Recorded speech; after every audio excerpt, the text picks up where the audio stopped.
By 6 o'clock, you should be already start finishing everything. Ready to go, right?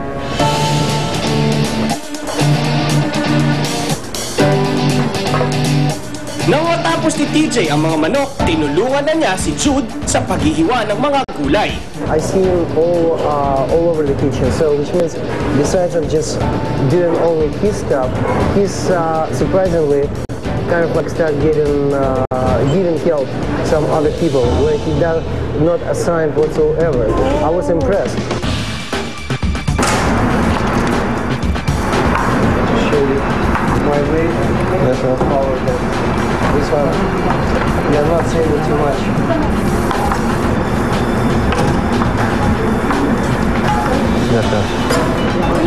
So, and after, that's gonna be a julienne with just putting them. Don't use this. Because with this, you're gonna be working forever. Dapat meron proper way ng pagbalat ng pag-julienne ng peppers. So, doon ako parang nahirapan. Dahil kulang na lang sa 2 oras ang natitira, sinigurado na rin ni Chef Nick na tama ang ginagawa ni Just. Okay. I'll show you. Okay, Chef.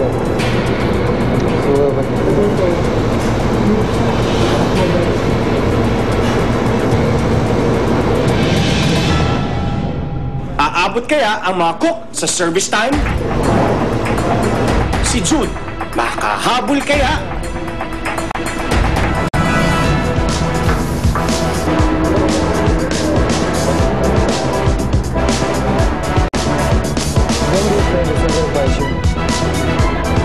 After 6 hours ng pagluluto namin, parang lahat na lang ng lamesa parang gusto ko ng tukuran. How's the sauce? It's what I'm gonna taste. With my finger, that's gonna be, it's very tough because very tough to judge them because they're very close to each other. But of course, some people I was impressed with their performance, you know, more than others. Magdaanin na oras na sa pagluluto ang mga cook. Ay, init.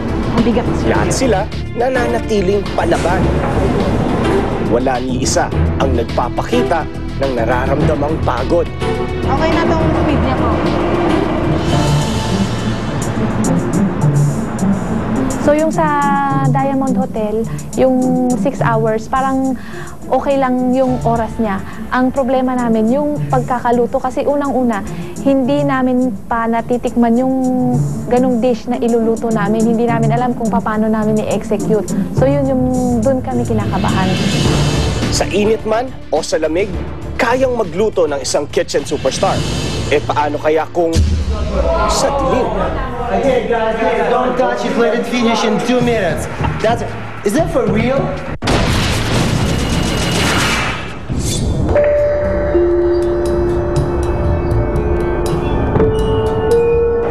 Taste it. Yes. Hindi aasahan ni Marcel ang makikita ngayong gabi.